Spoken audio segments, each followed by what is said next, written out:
खंडे जन्म समचरण सरोजम सांद्र नीलांबुदाभं जगन्निहित पाणिं मंडनं मंडनानां तरुण तुलसीमाला कंधरं कंजनेत्रं सदय धवलहासं विठ्ठलं चिन्तयामि।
बाबाजी सद्गुरुदास तुकार नमनामध्ये थोडस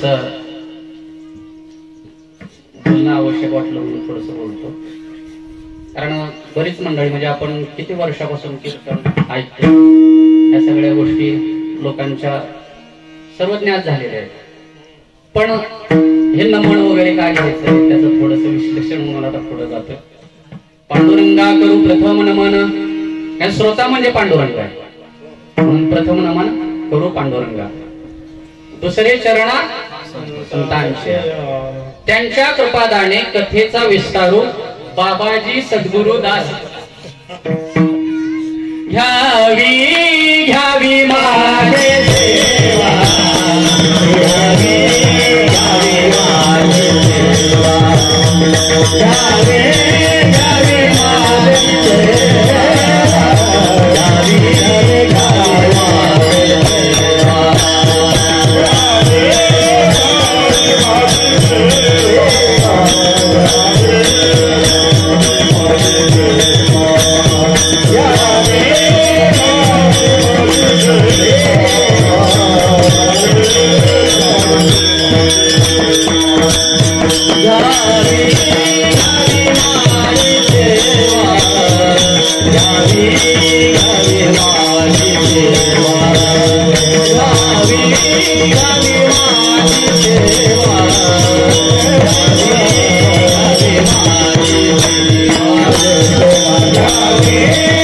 चरण श्री गुरूंचे नमस्कार। नमो ज्ञानेश्वरा निवृत्ती उदारा सोपान देवा मुक्ताबाई नमो त्रिभुवन पावनी आद्यत्रे जननी देवाचे मस्तक हे पायावरी मस्तक हे पायावरी मस्तक हे पायावरी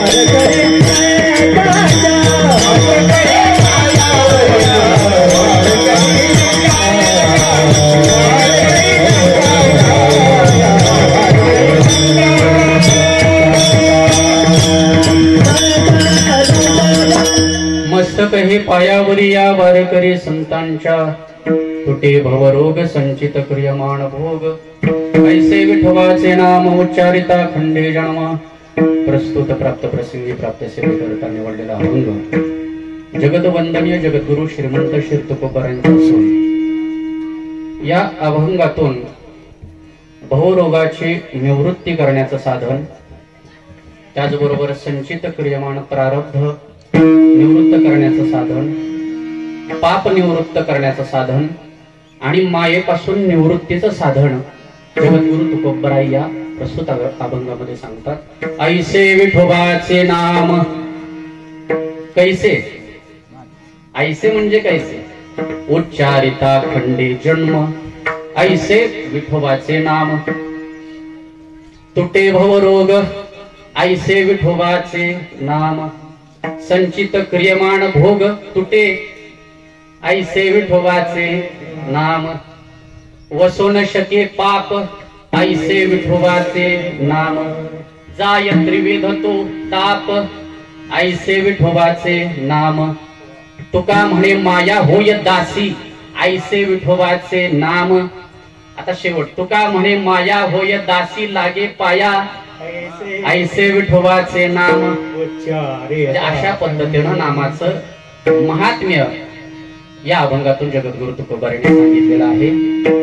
आणि हे नाम महात्म्य सांगण्यासाठी कीर्तनासाठी चिंतनासाठी आज या ठिकाणी ज्या निमित्तानं मी उभा राहिलेलो आहे त्याचं निमित्त असं आहे आमचे परम स्नेही परम आदरणीय हरिभक्तपरायण म्हणजे ज्यांचा आणि आमचा अंतकरणापासून असलेला जिव्हाळा आणि असं जिव्हाळ्याचं प्रेम असणारे आमचे परम मित्र अशोकजी बोराटे साहेब त्यांचे ज्येष्ठ बंधू यांचं पुण्यस्मरण प्रथम वर्ष श्राद्ध त्यांना जाऊन जवळजवळ 1 वर्ष झालं आणि आज त्यांचं वर्ष श्राद्ध पुण्यस्मरण आणि या पुण्यस्मरणाच्या निमित्तानं काही कारणास्तव त्यावेळेस जास्तीत जास्त इतर ठिकाणी वातावरण पण अतिशय गंभीर असल्यामुळं लोकांचं येणं जाणं बंदच होतं. परंतु आज ज्यांचं पुण्यस्मरण आहे त्यांना आबा म्हणायचे ना कैलासवासी आणि आबा. अचानक म्हणजे आकस्मिक निधन त्यांचं झालं. परंतु वातावरण कोरोनाचं असल्यामुळं कोणच कोणाच्याकडे जायला त्या काळात आणि आताची देखील परिस्थिती तशीच आहे. परंतु आज माझं भाग्य आहे की आज काहीतरी नामचिंतनाच्या माध्यमातून श्रद्धांजली अर्पण करण्याचा हा परम पुण्य पावन हा वेळ माझ्यासाठी प्राप्त झालेला आहे. आणि सगळ्यात महत्वाची गोष्ट ही भूमी असणारी अतिशय पुण्य पावन भूमी आहे. या घराला जो वारसा लाभलेला आहे महाराजांनी यांचा परिचय सांगतो. प्रकाश महाराज खराडे दररोजचे आहेत पण मुंबई परिसरामध्ये त्यांची ही सेवा सुरू असते. अतिशय एकनिष्ठ वारकरी आणि त्यांचा योग पण या ठिकाणी आला. तिथं बसल्यानंतर केंद्रे बाबांचा फोटो बघितला. म्हणजे ज्या त्या क्षेत्रामध्ये ज्यांची महती त्याच क्षेत्रातल्या लोकांना माहित असते. केंद्रे बाबांचा फोटो बघितल्यानंतर म्हणजे त्या ठिकाणी परिपूर्णता कोणत्याही विषयाची लगेच लक्षात येते. आणि केंद्रे बाबांचा आशीर्वाद या सगळ्याच भागाला लाभलेला आहे. ही चांगली गोष्ट आहे. आणि असं हे कुटुंब पारमार्थिक वारसा जपणार आहे, सामाजिक, राजकीय, सांस्कृतिक सगळ्याच क्षेत्रामध्ये निरपेक्ष सेवा या कुटुंबाने केलेली आहे. म्हणून त्यांच्या कुटुंबातील एक ज्येष्ठ व्यक्ती अकस्मात जाणं ही अतिशय अत्यंत दुःखद घटना आहे. नामदेव महाराज देखील म्हणतात, देवा तुझा माझा कारी वैराकार, दुःखाचे डोंगर दाखविशी, डोळे बांधून या दिसी काळा हाती, ऐसे काय चित्ती आले तुझ्या. म्हणजे देवाला सुद्धा प्रश्न विचारा वाटतो, देवा तुझं माझं नेमकं काय वैर आहे? ही जे दुःखद प्रसंग माझ्या जीवनामध्ये तू का आणलास? देवाला सुद्धा नामदेवराय जा विचारतात.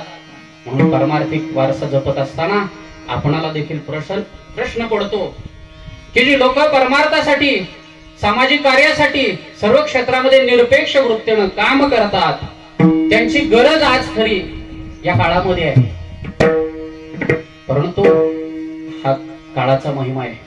गहना कर्मणो गती, कर्माची गती फार गहन आहे. कारण आपण ज्या लोकांमध्ये राहतोय त्या लोकांचं नावच मृत्यू लोक आहे महाराज. कारण या ठिकाणी सगळ्याला नियम सारखे आहेत. ज्या दिवशी जन्म झाला त्याच दिवशी मृत्यू ठरलेला आहे. जन्माला आल्यानंतर एक दिवस मरण येणारच आहे. म्हणून प्रत्येकाला जाणं आहे. परंतु हे जीवन जगत असताना आज नाही उद्या आपला शेवट होणार आहे. परंतु शेवट जर कसा करायचा असेल तर तो म्हणजे भगवान परमात्म्याच्या नामचिंतनामध्ये. विठ्ठल विठ्ठल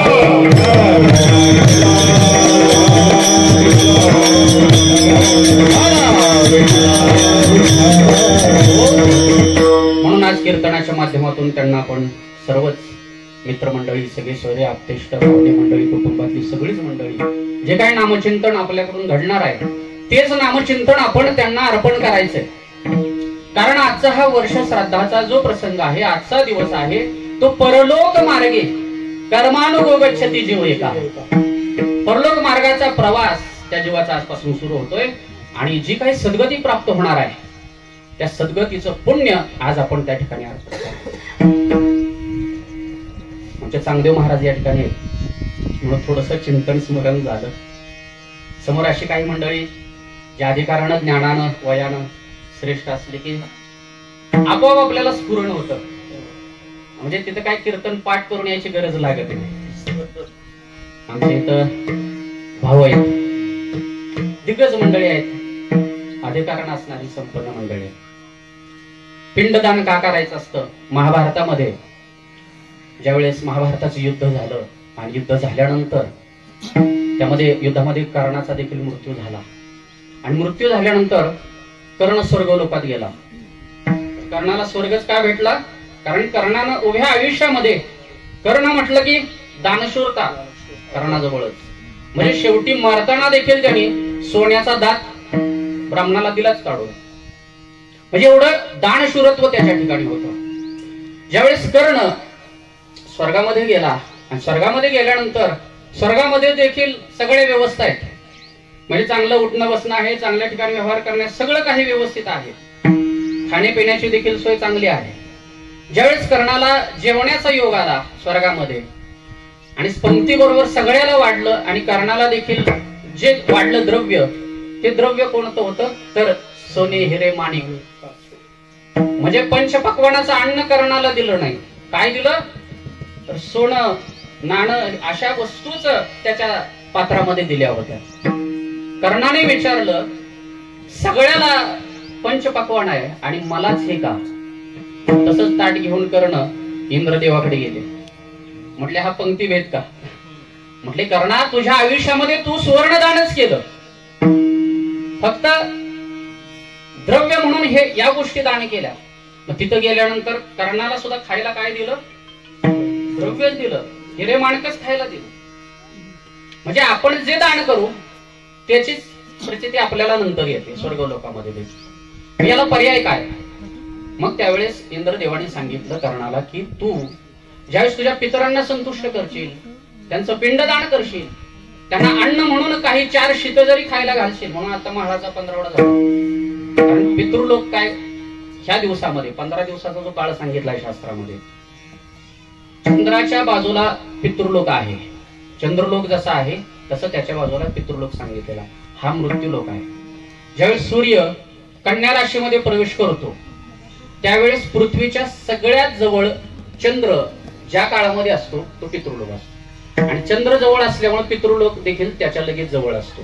म्हणून पितरे त्या काळामध्ये इथे येतात आणि आपलं अन्न सेवन करून त्यांना सद्गती प्राप्त होते. मग त्यावेळेस कर्णाला देखील पिंडदान करावं लागलं, पण त्यासाठी अन्नदान हे श्रेष्ठ दान सांगितलेलं आहे. म्हणून अशा पद्धतीनं पिंडदान हे श्राद्धाला करणं आवश्यक असतं, त्यांना सद्गती प्राप्त व्हावी. मग हे करत असताना थोडस नामचिंतन देखील त्यांच्या सद्गतीसाठी प्राप्त असणं आवश्यक आहे. कारण महाभारतामध्ये असा एक श्लोक सांगितलेला आहे, धनानि भूमो पशुवश्य गोष्ठी भार्या गृहद्वारे जनस्मशाने देहश्रितायाम परलोक मार्गे कर्मानुगो गच्छति जीव एकः. म्हणजे जीव एकटा जात नाही, कर्म घेऊन जातो. पण नक्की कोणतं कर्म? जे कर्म केलंय तेच. मग पाप केलं असेल तर पाप घेऊन जाणार, आणि पुण्य केलं असेल तर पुण्य. म्हणून पुण्य जर करायचं असेल तर काय ज्ञानोबा राय हरिपाठामध्ये सांगतात, हरिमुखे म्हणा हरिमुखे म्हणा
हरिमुखे ज्ञानोबा सांगतात हरिपाठामध्ये.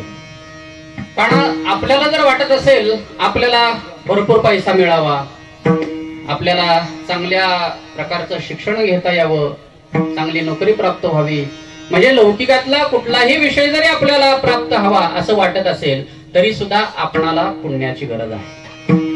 आणि ते पुण्य आपणाला हरीचा पाठ केल्यानंतर, नामस्मरण केल्यानंतरच प्राप्त होणार आहे. एक वेळेस तुम्ही कीर्तन नाही ऐकली तरी चालतील, वाया व्यर्थ कथा.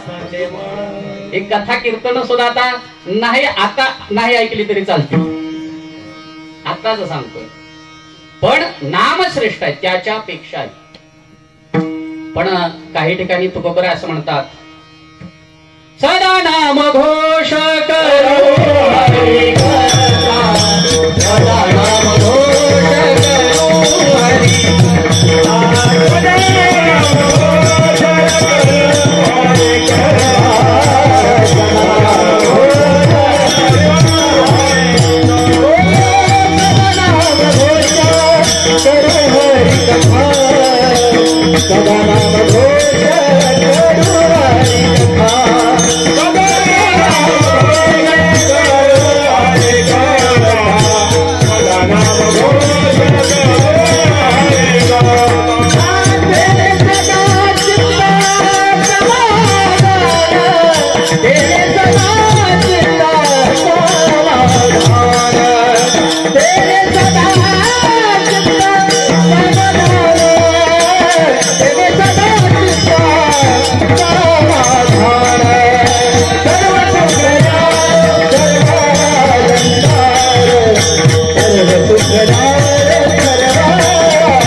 वायाव्यर्थ कथा.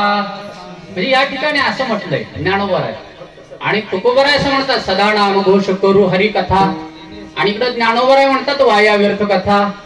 म्हणजे नक्की तुमच्यातच भांडणं. तुम्ही जो भांडत बसला समाजाने बाकीच्यांनी काय नक्की करायचं. पण ज्ञानोबा जे सांगतात मंथुनी नवनीता तैसे घे अनंता.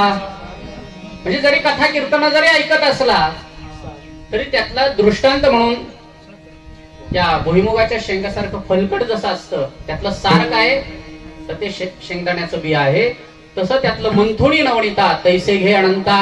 म्हणजे फक्त ते कथा कीर्तन ऐकल्यानंतर आपली भावना झाली पाहिजे की घरी जाऊन आता ज्ञानेश्वरी निदान 5 ओव्या तरी अर्थासहित वाचाव्यात. आज घरी जाऊन संध्याकाळी हरिपाठ तरी करावा ही भावना झाली पाहिजे. मग त्या कथा कीर्तनाला सांगितलं सदा नाम घोष करू हरी कथा. आणि अशी कथा कीर्तन जर आपण ऐकली तरच तेणे सदा चित्ता समाधान, आणि समाधान प्राप्त झाल्याशिवाय सुख प्राप्त होत नाही. माणसं म्हणतात आम्हाला सुख पाहिजे, परंतु सुख असं मिळत नाही. ठेविले अनंते तैसेचे राहावे चित्ती असू द्यावे समाधान. असं म्हटलं का? चित्ती असू द्यावे सुख, सुख आणि समाधान. समाधान जर आपण मांडलं तरच त्याच्यातून आपल्याला सुख प्राप्त होतं. म्हणून तुकोबरायांची जी अवस्था झाली, तुकोबरायांचा जर लौकिक व्यवहार जर बघितला तर तुकोबरायांची परिस्थिती काय होती हो? जाऊ पुढती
सदैव सुडके जवळी येता चोर. ऐकताय ना? माझ्याकडे बघा, कारण मी 2 तासासाठी परत एकमेकांना बघत बसा. तुकोबराय काय म्हणताय? म्हणजे जे तुकोबराय म्हणतात सर्व सुख ल्यालो, सगळं सुख. म्हणजे तुमच्याकडे फॉर्च्युनर पण आहे महाराज, बंगला 5-50 कोटीचा आहे, 100-150 एकर जमीन आहे तुमची, 100-500 कामगार लोक आहेत, 5-25 घरामध्ये आचारीच आहेत. एवढी परिस्थिती चांगली आहे तुमची. म्हणजे काय? सर्व सुख ल्यालो. सर्व सुख म्हणजे अहो जगातलं कुठलंच सुख असं शिल्लक नाही की सगळं सुख आता माझ्याकडे आहे. तुकोबराय म्हणतात सर्व सुख ल्यालो, सर्व अलंकार, आनंद आहे, निर्भय. निर्भय म्हणजे XYZ सगळी सुरक्षा. म्हणजे 5-50 फौज फटा घराच्या बाजून आहे. म्हणजे आनंद आहे, निर्भय, एवढं सगळं प्राप्त आहे. पण इकडं तर प्रमाण तुकोबरायांचं असं आहे की आम्ही सदैव सुडके. सुडक कोणाला म्हणतात? काहीच नाही त्याच्याजवळ. म्हणजे सुदाम्याची जी अवस्था होती, म्हणजे धोत्राला 1760 गाठी, म्हणजे धोत्राला गाठी आहेत का गाठीचं धोतर आहे याचा पत्ता न लागणं. म्हणजे आम्ही सदैव सोडके जवळी येता.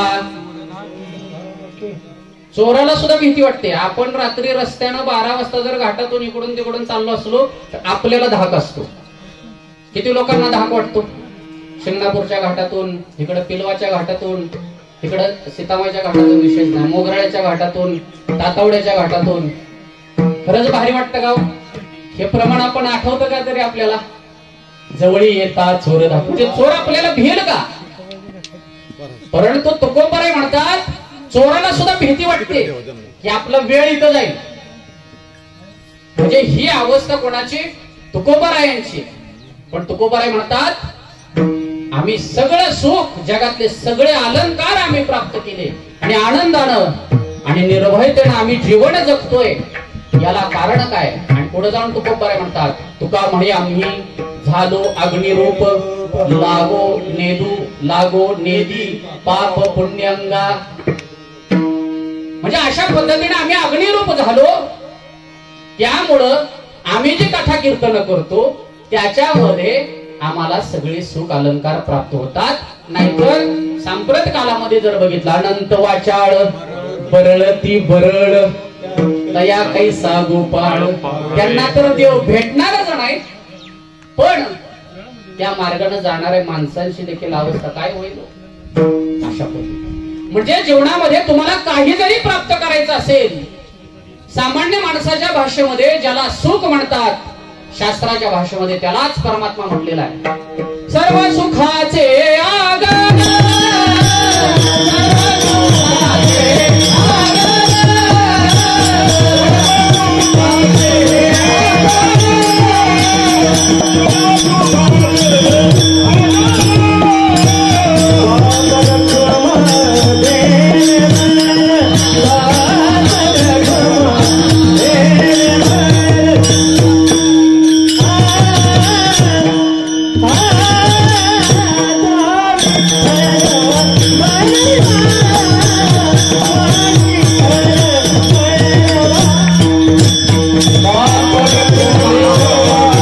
बापर कुमा देवीवर ज्ञानोबा राय सुखाची व्याख्या सांगतात.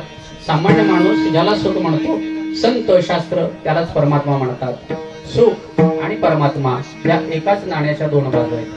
म्हणजे आपण ज्याला सुख म्हणतोय, जर त्याला आपण परमात्मा म्हणून जर जीवनामध्ये आपण मार्गक्रमण केलं तर आपल्याला तो परमात्मा देखील प्राप्त होईल. आणि तुकोबरा जसं सांगतात की आम्ही आमचं जीवन आनंदाने निर्भयतेने जगतोय, तशी अवस्था देखील आपल्याला प्राप्त होईल. पण ती अवस्था कशाने प्राप्त होईल तर ती फक्त भगवंताच्या नामचिंतनाने होईल. आणि त्याच्या पुढेही जाऊन काय अवस्था प्राप्त होईल, अभंगाचं दुसरं चरण.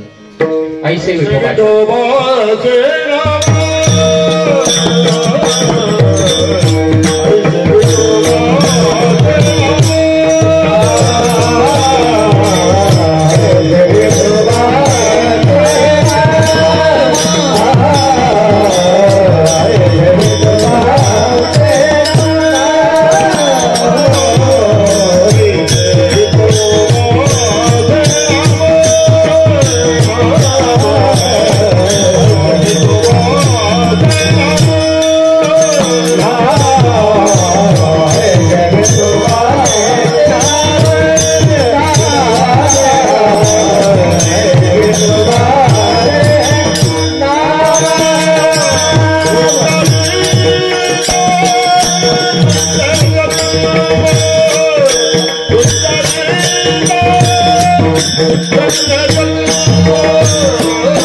नाम सुरुवातीला सांगितलं कैसे उच्चारिता खंडे जन्म.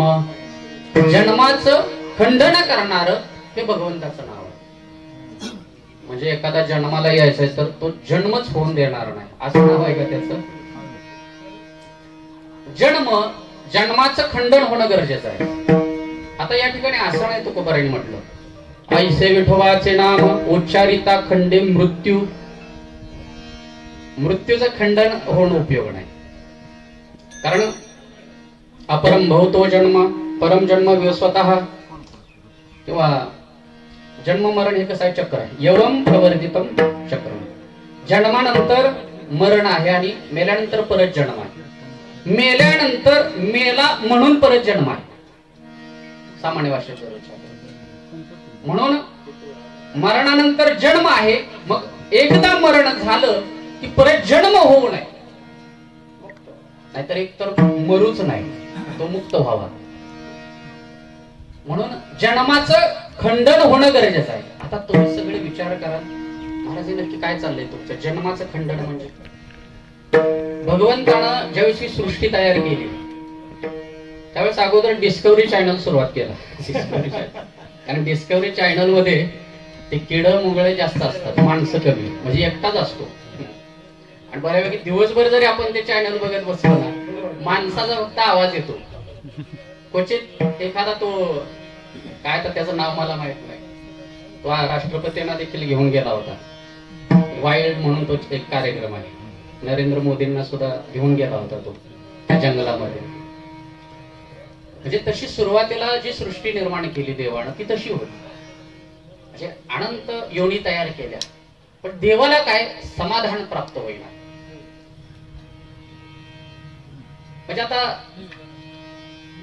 अनोळखी परिचयातली व्यक्ती जर कीर्तनाला आली तर त्याला नावं घ्यायचं फारच अवघड होऊन जात. मग ते नावाची यादीच येते. कीर्तन पाठ करावं की नावं पाठ करावं हा प्रश्न पडतो त्याला. आता मी इथलाच आहे, म्हणजे मी ह्या गावचं म्हटलं तरी काय वावगड ठरलं. कारण बरं का महाराज, गेली जेव्हापासून कीर्तन सेवा करतोय, माझा पहिला जो सुरुवातीचा जो काळ आहे, ज्या काळामध्ये खरी गरज असते, म्हणजे एखाद्या नवख्या कीर्तनकाराला देखील उभं राहण्यासाठी, उभं राहण्याची ताकद मला या बोराटवाडी परिसरानं दिली. आणि आज ज्या गोष्टीचा मला अभिमान वाटतो सगळ्यात महत्वाचा, म्हणजे जिथं चातुर्मासाचा विषय निघाला की ते जशी मला एक पदवीच लागलेली आहे. म्हणजे माझ्या जीवनामध्ये जो अतिशय पुण्य काळ जो मला प्राप्त झाला चातुर्मासाचा, म्हणजे अजून सुद्धा ती अपेक्षा आहेच भविष्यामध्ये कधी घडेल नंतर भगवंताच्या इच्छेने. आळंदीमध्ये राहण्यासाठी मी भरपूर प्रयत्न केले, कारण कीर्तन शिकावं. तर पहिलं इथं पुण्य कमी पडल्यामुळं तिथं मला जास्त काळ राहता आलं नाही, तरी सुद्धा जास्तीत जास्त प्रयत्न केला. म्हणून ते ज्ञान अर्जन करण्यासाठी भरपूर सायस करण्याचा प्रयत्न केला. परंतु असं काही पुण्य, आपलं पुण्य असावं आणि समोरच्याचं देखील पुण्य असावं. म्हणजे जो माणूस आपल्याला आळंदीत घेऊन जाणार, निदान आपण म्हणायचं आपलं पुण्य जरी कमी नसलं कदाचित त्याचं असेल कमी, असे धरून चला. म्हणजे त्या अर्थानं. पण सगळ्यात जीवनातला सुंदर काळ माझा चातुर्मासातला, माझी सोय बोराटवाडी या नावावरती झाली पंढरपूरमध्ये. केंद्रे बाबांच्या मठामध्ये मला 4 महिने जीवनामध्ये असं वाटायचं अनंत जन्मीचे विसरलो दुःख पाहता तुझे मुख पांडुरंगा. आज वारकऱ्यांना एवढी हळहळ वाटते महाराज की वर्षातून एकदा त्या पांडुरंगाचं दर्शनाला मुकलं तरी अक्षर शांत करण्यात कळवळा येतो. पण आज ते भाग्य आठवलं तरी असं वाटतं बहुता सुकृताची जोडी. बहुता म्हणजे अनंत जन्माचं माझं पुण्य असेल. मला चातुर्मासामध्ये 4 महिने राहायला भेटलं त्या ठिकाणी, आणि राहायला भेटल्यानंतर रोज 2 वेळेला दर्शन व्हायचं पांडुरंगाचं, सकाळी आणि संध्याकाळी. आता थोडासा जर विचार केला, कोणी महिन्याची वारकरी असते, महिन्याला जरी जायचं म्हटलं तरी कळस दिसतो सोज्वळा, कळसाचं दर्शन, चंद्रभागे स्नान, विधितो हरिकथा आणि प्रदक्षिणा करायची सर्व काळ. म्हणजे कधी कधी वर्षानुवर्ष देखील दर्शन होत नाही, पण तिथं दिवसातून 2 वेळा दर्शन व्हायचं. आणि ज्या दिवशी आज आता घटस्थापना आहे, सगळ्यांची गडबड असते. नंतर गणपती झाले, गणपती बसतात, मंदिरात कोणी नसतं, सगळं मंदिर मोकळं असतं. त्यावेळेस तर दर्शन दिवसभर तुम्ही किती वेळा घ्यायला एवढं थोडं. मग जीवनामध्ये अनंत जन्मामध्ये देखील मला जे सुख प्राप्त झालं नाही ते आपल्या सगळ्यांच्या कृपा शरणात प्राप्त झालं. म्हणजे जीवनामध्ये पुढे देखील एवढं सुख प्राप्त व्हायचं नाही, एवढं पुण्य प्राप्त. पाहता श्रीमुख